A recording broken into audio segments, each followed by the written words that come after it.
story time real quick, just to kind of give y'all some context. So this property right here is the facility that, you know, the lady that fired me on the big cut. This is their commercial site right here. I used to do it, but well, I went up on the number and they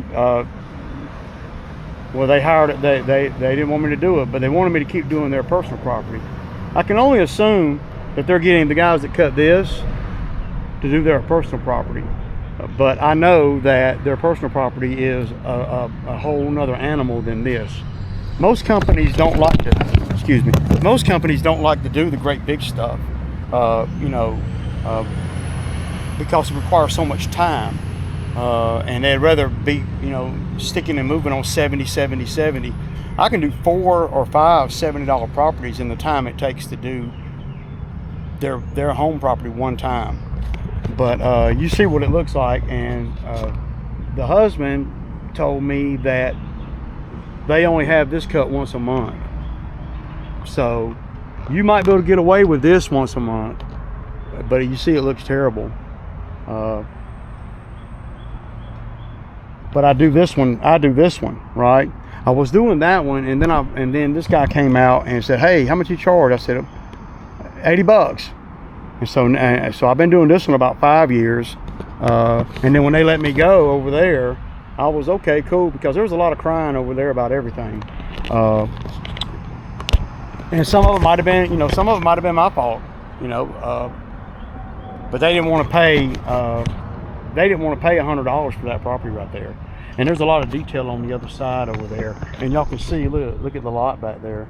But Ray, you parking on their property? Yeah, I am. I might be violating just a little bit. But you see the parking lot? Look, they don't give a damn about none of that. So now this is an empty property, and it looks better than that one. And they got people renting space here. So there's a doctor's office, a skin doctor, and all kinds of stuff. So I'm going to ride around. I'm done over here. I'm going to ride around and I'm going to spray. And but this is the property I was referring to the other day.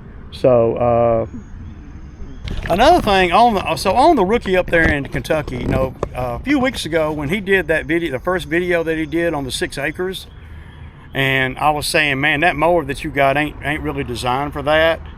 And I said that mower can't be no more than, you know, it's probably a 24 horsepower. And then somebody came in the comments and said, no, that's a 26 horsepower.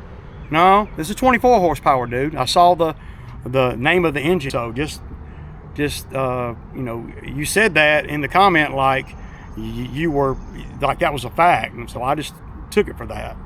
Not a big deal, but it shows you that, you know, people, you know, comment and do videos and they don't really have all the information.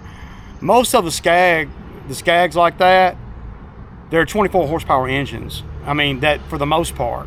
Now, you know, I'm sure that they make one. I don't know about a 26 horsepower. I don't know what Cowie model that is. But the one that's on his mower, I saw it yesterday when he was unloading in that cul-de-sac. It's a 24 horsepower. So I don't know where you got 26. I don't even know, you know, and you know, I'm always apt to be wrong. I don't even know what the model number is on a 26 horsepower Cowie.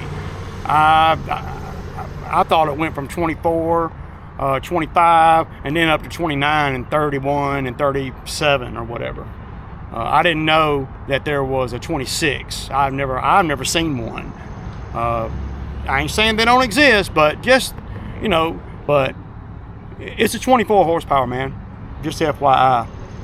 Not that it makes make a big of a difference, but I just wanted to point that out to you in case you didn't know.